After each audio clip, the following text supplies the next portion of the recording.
Hello, everyone. It is such a pleasure to take part in this program for Agnes Macphail. You've probably all heard the expression, I would not be the person I am today were it not for the influence of such and such an individual. Well, with regard to Agnes Macphail and myself, I think that expression could quite literally apply. I would not be the person I am today were it not for the influence of Agnes Macphail. As some of you know, my parents worked for Agnes Macphail. My mother in the capacity of a live-in housekeeper and caregiver for Agnes's mother, and my father as a chauffeur who sometimes would take Agnes to political functions like picnics. And it was on one of these excursions that my father met my mother. They fell in love, and the rest is history for the Sinclair family. So it is with particular pleasure that I present this poem to you today as a tribute to Agnes Macphail, and in recognition, really, of all the individuals in this area who 100 years ago trusted her enough to put her in a position where someday she would be recognized and designated as a woman of national historic significance. How amazing is that? So I offer you When Agnes Spoke. When Agnes spoke, people listened, for her voice was commanding and true, and she used it to champion causes, to accomplish everything she could do, to improve conditions for farmers, whose votes catapulted to fame an inspiring soul from Grey County to a leading role on Canada's stage.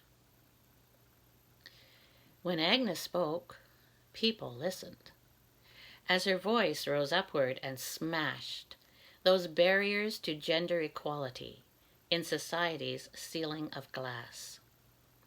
Shards of the past that women today must remember with grateful applause for the lady from Grey, whose vision helped pave new inroads in Canada's laws. On the national stage, many battles were waged, and her voice was not always heard. But a change was discerned when colleagues soon learned that Agnes stayed true to her words. She wasn't afraid to have ripples made, and with tenacity wouldn't let go of situations she saw that contained many flaws, and she challenged the old status quo. The conditions in prisons were just one example of compassion for sights she deplored. No one could rehabilitate in such conditions of hate. And the squalor she could not ignore. In the League of Nations, she found a place for her passionate voice for peace. She recognized society's need for reform and defended all colors and creeds.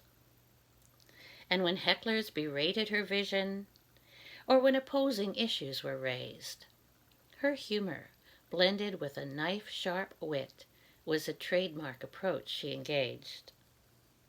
She speaks to us still from Parliament Hill, where her legacy continues to shine in benefits we might take for granted, but her signature is clearly enshrined. Her achievements were many, as she paved the way for generations of women who all need to pay a debt of gratitude to Agnes Macphail for lighting a pathway and blazing a trail. Yet over the years, her voice seems subdued in our rapidly changing world.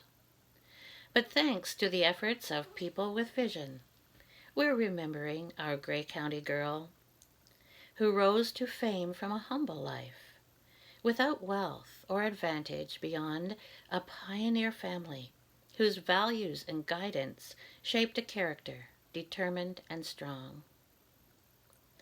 Thanks to many committees, now road signs exist, and a cairn's been erected with credit to Donna Mann. And now this art installation from Holger's imagination. These have all helped Grey County expand the value that's placed on heritage, the awareness that Agnes Macphail must stay in the forefront forever, where all local heroes prevail. They give us hope and inspire us all to reach for the elusive star that guides our personal destiny and raises the excellence bar. Future students will know that generations ago, Agnes rose to the top like cream, thanks to farmers who trusted a woman's voice to speak for their hopes and their dreams. Her voice is now silent, but if she could speak from wherever her spirit now roams, perhaps she might say something like this to folks from her former home. I fought for your rights, so your personal plight would be less difficult than our ancestors knew. Please take up the cause and ensure that our laws protect all Canadians, not just a few. Speak for me now, as the years unfold, and use a voice that's commanding and true. Then people will listen and will know that you stand behind everything you choose to do. To give to mankind, regardless of creed, the chance for a better life, to possess all the means to fulfill all your dreams. For that was my one wish for you. Thank you, Agnes Macphail, and thanks to each one of you for listening.